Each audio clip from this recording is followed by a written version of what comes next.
Assalamualaikum warahmatullahi wabarakatuh. Perkenalkan, nama saya Kuroto ini. Saya dari kelas 1 PAIB dengan NIM 2341104020083 dari program studi Pendidikan Agama Islam. Di sini saya akan menyampaikan materi mengenai sejarah Islam di Banyumas untuk memenuhi tugas ujian akhir semester mata kuliah Sejarah Kebudayaan Islam dan Lokal dengan dosen pengampu Ibu Intan Nur Azizah MPD. Di Jawa terdapat dua dimensi, yaitu dimensi teologis dan juga dimensi historis. Selain itu, masyarakat Jawa juga terbagi menjadi dua penduduk, yaitu penduduk pesisir dan juga penduduk pedalaman. Kemudian, penduduk pedalaman di Jawa, masyarakat Jawa itu terdapat wong cilik yang berprofesi sebagai petani dan juga ada kaum priayi yang terdiri dari pegawai dan kaum intelektual. Wilayah Jawa Tengah bagian barat, selatan atau juga disebut dengan JTPS yang meliputi Banyumas, Cilacap, Purbalingga, Banjarnegara dan juga Kebumen dengan bahasa khasnya yaitu bahasa Ngapak. Dari zaman prakolonial, masyarakat di Jawa mayoritas masih menganut kepercayaan Hindu-Buddha yang terdiri dari Banyumas dan wilayah lain di sekitarnya. Waktu itu bersamaan dengan meninggalnya Sultan Hadiwijaya pada tahun 1582 yang merupakan menjadi awal runtuhnya Kerajaan Pajang dan titik awal proses berdirinya Kerajaan Mataram. Pada masa itu Banyumas dipimpin pertama kali pada tahun 1582 oleh Kiai Raden Adipati Warga Utama II. Selanjutnya pada potret masyarakat Jawa Tengah pada bagian selatan Banyumas, yaitu pada pra-Islam pada kehidupan sosial politik Banyumas sebelum Islam dan bisa dipisahkan dari sejarah dua kerajaan besar, yaitu Kerajaan Majapahit dan juga Kerajaan Pajajaran. Kemudian setelah dua kerajaan tersebut di Jawa Tengah bagian timur, yaitu terdapat Demak dan Pajang, dan juga Mataram itu mengambil alih wilayah Banyumas dengan membangun Kadipaten Wirasaba II dan Kadipaten Banyumas pada abad 16 dan sampai juga abad 19. Pada abad Pasiluhur 14 Banyumas di mana itu dipimpin oleh Sri Prabu Dewa Niskala yang mempunyai keempat putra. Siapa saja? Yang pertama yaitu ada Raden Banyak Catra, kemudian ada Raden Banyak Belagur, dan juga ada Raden Banyak Ngampar, dan terakhir yaitu ada Dewi Ratna Pamekas. Antara abad 1 sampai 6 sebenarnya itu banyak nama-nama kerajaan yang memakai kata Galuh selain Galuh Purba. Kurang lebihnya itu ada 9 kerajaan. Berdasarkan babat pustaka raja-raja di Nusantara, itu terdapat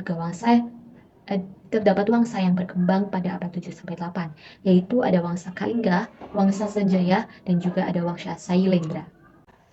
Singkat cerita, pada tahun 770-an, kekuasaan dinasti Sanjaya itu runtuh oleh dinasti Shailendra yang beragama Buddha. Berdasarkan uraian di atas, secara sosial politis, Banyumas itu sebenarnya menjadi embrio lahirnya beberapa imperium besar yang pernah menjadi penguasa tanah Nusantara, khususnya itu tanah Jawa, dimulai sejak Banyumas menjadi wilayah periferi dari beberapa kerajaan besar seperti Pajajaran, Majapahit, Demak, Pajang, maupun Mataram. Selain itu, kondisi geografis Banyumas merupakan daerah yang sangat subur, sehingga mampu menghasilkan banyak produk pertanian dan perkebunan. Tidak hanya itu, Banyumas memiliki struktur sosial yang sangat unik, yaitu ada Cowak, Duak, Dablongan, Ajiban, Dobos, Banyul, dan juga Dopo. Selanjutnya, yaitu ada kehidupan ekonomi masyarakat. Pola perekonomian masyarakat Jawa, termasuk Banyumas, itu sedikit mengalami perkembangan ketika memasuki abad keempat. Pada masa itu, masyarakat tidak lagi hanya mengandalkan sungai sebagai jalur distribusi perekonomian, tetapi juga laut dengan berbagai dermaga dan pelabuhannya. Profesi masyarakat juga berkembang tidak hanya lagi menjadi petani, melainkan ada beberapa yang menjadi pedagang, eksportir barang, atau pengusaha kapal angkut barang. Kemudian, terdapat Islamisasi di wilayah Jawa Tengah bagian barat. Yang pertama itu adalah peran wali songo. Kata wali dalam bahasa Arab itu berarti pembela, teman dekat, dan pemimpin. Sedangkan kata songo menurut bahasa Jawa berarti sembilan. Maka wali songo secara umum itu diartikan sebagai 9 wali yang dianggap telah dekat dengan Allah Subhanahu wa taala, terus-menerus beribadahnya kepadanya, serta memiliki kekeramatan dan kemampuan-kemampuan lain yang luar biasa. seperti kebiasaan manusia. Maulana Malik Ibrahim merupakan representasi dari Wali Songo angkatan pertama yang kemudian melahirkan Wali Songo angkatan berikutnya. Proses dakwah Islam melalui lembaga kewalian itu berlangsung selama 6 angkatan dan mampu menghasilkan sebuah imperium besar kerajaan Islam di tanah Jawa, menggantikan hegemoni kerajaan-kerajaan Hindu-Buddha sebelumnya. Selain itu, Wali Songo itu terdapat juga wali atau ulama lokal yang berada di Banyumas. Yang pertama yaitu adalah Kisah Wali Kisah Syekh Mahdum Wali dan Panembahan Senopati. Itu bermula pada kisaran tahun 1472 di mana pada saat itu Sultan Demak memanggil Patih Hedin dan Patih Hussein dan Pangeran Magduwali untuk membahas banyak hal, utamanya mengislamkan Kadipaten Pasir Luhur yang masih setia mengikuti ajaran agama Buddha. Untuk menjalankan misi islamisasi tersebut, Patih Hedin dan Patih Hussein dan Pangeran Magduwali itu berangkat menuju Kadipaten Pasir Luhur dengan diiringi pasukan tempur yang pada saat itu.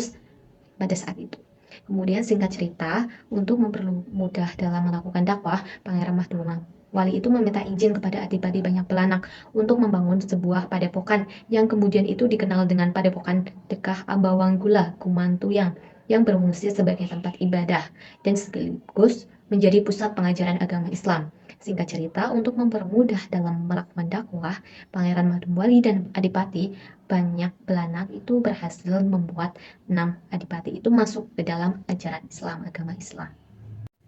Selanjutnya yaitu ada Syekh Abdul Somad Jombor Cipete Cilongok dari Banyumas. Beliau adalah ulama yang berasal dari Jawa Barat yang lahir pada abad ke-16. Beliau juga menghabiskan masa mudanya di Pondok Pesantren Gunung Jati Cirebon, Jawa Barat dan diminta oleh kiainya untuk menuju ke arah timur selatan setelah sebelumnya beliau itu berdakwah di sekitar Sunda Kelapa dan Cirebon. Dari Cirebon, Abdul Somad itu melanjutkan perjalanan dakwahnya menuju pantai selatan di daerah Cilacap, tepatnya yaitu di Kampung Kelapa Keret. Setelah menyebarkan agama Islam di Pajatin dan Jingkang, Abdul Somad itu kemudian melanjutkan ke desa Cipete, tepatnya yaitu di Krumbul, Jember. Di Jember inilah Syekh Abdul Somad itu melanjutkan perjalanan dakwahnya yang terakhir. Kedatangan Syekh Abdul Somad di Jember itu sebenarnya sudah relatif tua. Kualitas keilmuan dan karomah yang dimiliki oleh Syekh Abdul Somad membuat banyak orang berduyun-duyun dari luar Cipete untuk datang ke Padepokan Syekh Abdul Somad guna untuk menimba ilmu. Kemudian terdapat Pangeran Jambu Karang dan Syekh Atas Angin. Beliau adalah sosok penemu daerah baru dan penyebar Islam di wilayah Cahyana, yaitu Purbalingga. Beliau adalah Adipati Mendang atau populer dengan Raden Munding Wangi. Nama Jambu Karang itu baru muncul pada cerita mengenai keturunan beliau yang keempat, yaitu Wali Prakosa. Syekh Atas Angin adalah guru, penakluk sekaligus menantu dari Raden Jambu Karang yang akhirnya melahirkan tokoh-tokoh seperti Mahdum Wali, Prakosa, Mahdum Cahyana, kemudian ada Kiai Pakeh dan Mas Arab. Dengan demikian, keberadaan Pangeran Jambu Karang, Syekh Atas Angin, dan Pangeran Wali Prakosa itu tujuannya untuk memperkuat pendapat bahwa di Tanah Jawa itu terdapat banyak daerah yang menerima ajaran Islam, tidak melalui Dewan Wali Songo, melainkan juga melalui para wali yang bersifat lokal. Selanjutnya yaitu ada Syekh Abdul Kafi Awal. Pondok pesantren Somalamu merupakan pondok pesantren yang didirikan oleh Syekh Abdul Kafi Al-Hasani atau yang disebut juga dengan Syekh Muhammad Isham Al-Hasani. Beliau masih keturunan dari Rasulullah sebab ayahnya yang bernama Sayyid Abdul Rashid bin Abdullah Majid Al-Hasani adalah keturunan ke-22 Rasulullah SAW dari jalur Husain radhiyallahu anhu. Sayyid Muhammad Isham Al-Hasani dijuluki dengan nama Abdul Kafi pada usia 18 tahun. Memasuki usia 17 tahun, Syekh Abdul Kafi Al-Hasani itu pernah menjadi panglima perang di Yaman, kurang lebih itu 3 tahun. Pada usia 24 tahun, Syekh Abdul Kafi Al-Hasani itu memulai misi dakwah ke Tanah Jawa. Kemudian beliau itu mendarat di Karangbolong, Kebumen, dan kemudian melanjutkannya di Demak dan menikah pada usia 45 tahun. Selanjutnya yaitu ada Syekh Mubin Bulus Pesantren. Nama beliau yaitu Muhammad Najmuddin Ali Mubin. Beliau adalah seorang keturunan dari Syekh Abdul Qadir Al-Jailani. Beliau juga diketahui sebagai penyebar Islam yang berasal dari tanah India. Syekh Mubin juga sering disebut sebagai guru dari Sultan Hamengkubuwono. Beliau dikenal sebagai ulama yang santun dan berakhlak luhur. Tidak gampang menyalahkan orang lain, adat istiadat maupun budaya orang lain. Selanjutnya yaitu ada Islamisasi periode akhir. Di masa ini, peran ulama yang mana predikat sebagai kota santri itu Sokaraja, yang juga itu berasal dari ketokohan kiai-kiainya dan juga menjadi tempat tinggal generasi pertama di Banyumas. Di mana tarekat itu adalah tradisi Islam lokal yang mengakar umat di Banyumas secara umum dan khususnya di Sokaraja. Di Banyumas terdapat tarekat yaitu Rifaiyah Naksabandi Qadariyah yang biasa dikenal dengan Akmaliyah atau Kamaliyah. Kemudian ada tarikat dan ekonomi batik di Banyumas. Di sini ada dua pandangan tentang asal-usul batik di Banyumas. Satu pandangan itu menyatakan bahwa batik itu berkembang sejak lama di daerah-daerah perdikan di Banyumas. Sedangkan pandangan lain itu menyatakan bahwa keahlian membatik ini dibawa oleh para pengikut Diponegoro yang melarikan diri ke daerah Banyumas setelah kekalahannya dalam Perang Jawa pada tahun 1830. Kejayaan para pengusaha batik Sokaraja berakhir sejak naiknya orde pada pertengahan dekade 1960-an. Sekarang ini hanya tersisa 52 pengrajin batik di Sokaraja yang sekedar bertahan hidup daripada mencari keuntungan. Kemudian, terdapat Islamisasi dan rasionalisasi status di Banyumas. Islamisasi yang terus berlanjut di tengah melembaganya pasar kapitalistik adalah dua hal yang harus dijelaskan untuk meruntuhkan tesis Mojokutonya Getz. Terdapat tokoh-tokoh ulama di wilayah Jawa Tengah Barat. Di antaranya adalah yang pertama itu ada Muhammad Ilyas, keturunan kedua dari Pangeran Diponegoro. Yang kedua ada Asy Abdul Malik, lahir di Kedung Paruk, Purwokerto. Kemudian yang ketiga adalah ada Kiai Haji Budardiri. Kemudian ada yang keempat yaitu ada Dr. Kiai Haji Nur Iskandar Al-Barsani. Kemudian ada yang kelima yaitu ada Kiai Haji Hisham Suhdi. Kemudian ada Kiai Haji Hisham Suhdi merupakan putra Kiai Haji Muhammad Suhdi. Kemudian yang terakhir itu ada Kiai Haji Mustolih Badawi yang berasal dari Cilacap. Kemudian ada yang kedelapan ada Kiai Haji Hasbullah Badawi. Selanjutnya yaitu Islam di Jawa Tengah bagian selatan. Yang pertama yaitu ada kebangkitan Islam Puritan. Dalam sejarah gerakan Islam Puritan global ditunjukkan oleh Ibnu Taimiyah dan Muhammad bin Abdul Wahab. Islam Puritan sering dianggap tidak mempertimbangkan proses asimilasi dan akulturasi dan kepercayaan setempat. Yang pertama itu ada berkembangnya Majelis Tafsir Al-Quran di Banyumas. Majelis Tafsir Al-Quran atau MTA itu didirikan oleh Abdul Tafail Saputra di Solo pada 19 September 1972. Gunanya itu untuk memfokuskan kajian pada tafsir Al-Quran dengan slogan ngaji Al-Quran sak maknane. Islam yang dikembangkan oleh MTA itu adalah Islam yang murni atau pure atau kafah berdasarkan pada Al-Quran dan Sunnah. Gerakan dakwah melalui pengajian khusus dan pengajian umum. Berkembangnya MTA di Jawa Tengah menyebar hingga ke daerah selatan dan barat Jawa Tengah, yaitu ada di daerah Cilacap, Banyumas, dan Kebumen. Munculnya MTA di Purwokerto itu berawal dari sekitar tahun 2000-an. Kemudian yang kedua itu ada Al-Irsyad.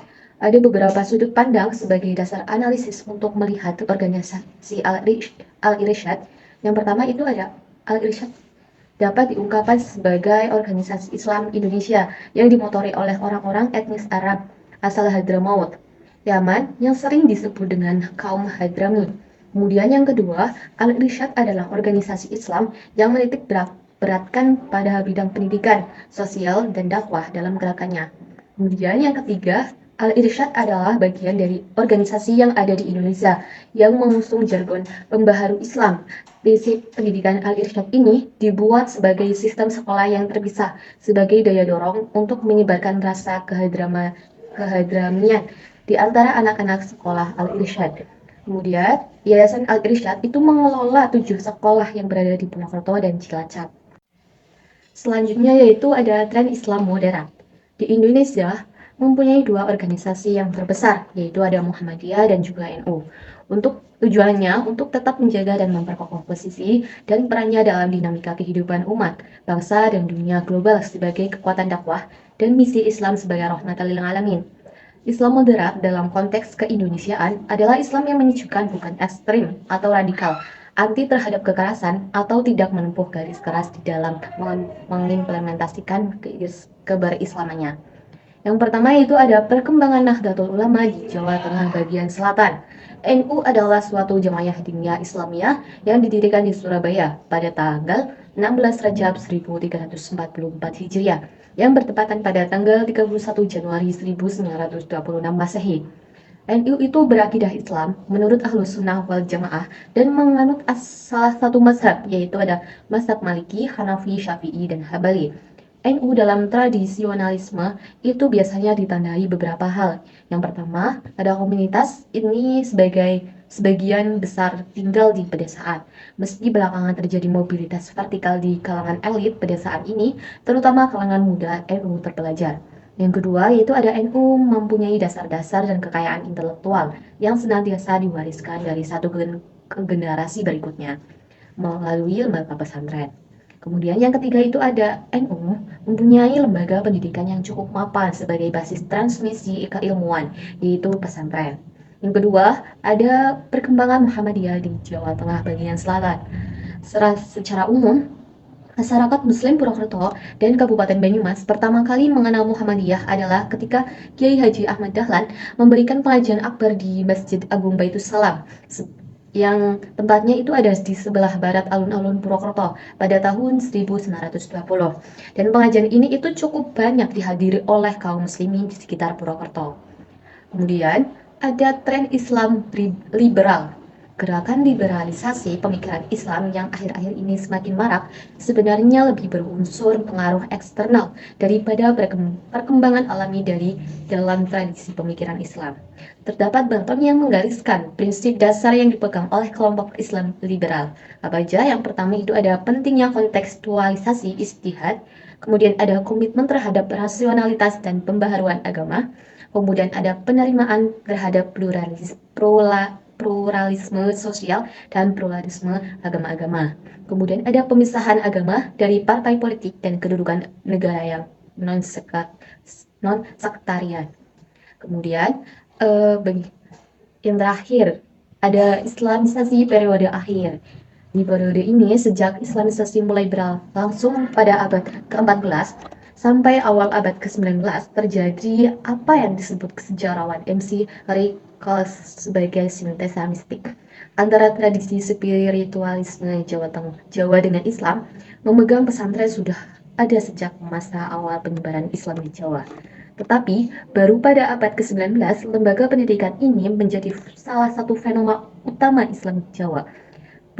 Proses santrinisasi juga didorong penguatan reorientasi syariah penganut tarekat, khususnya itu adalah tarekat Naqsabandiyah, Khalidiyah, ada Qadariyah wal Naqsabandiyah yang diikuti oleh tarekat lain. Salah satu faktor terpenting meningkatnya santrinisasi di Jawa itu adalah kebangkitan berbagai organisasi modern di kalangan muslim sepanjang dasawarsa kedua dan ketiga pada abad ke-20. Sifat dasar kebudayaan yang terbuka mengakibatkan terjadinya keterpaduan nilai-nilai budaya Jawa dan Islam. Yang pertama itu ada secara alamiah, yaitu sifat dari budaya itu pada hakikatnya itu terbuka untuk menerima unsur-unsur budaya lain. Yang kedua, yaitu sikap toleransi para wali songo ya, dalam menyampaikan ajaran Islam di Jawa Tengah. Masyarakat Jawa yang telah memiliki keyakinan pra-Islam yang kental. Mungkin itu saja yang dapat saya sampaikan mengenai materi sejarah Islamisasi di Banyumas. Jika dalam menyampaikan materi itu masih banyak terdapat kesalahan dan kurang jelas dalam menyampaikannya, mohon maaf sebesar-besarnya. Terima kasih. Wassalamualaikum warahmatullahi wabarakatuh.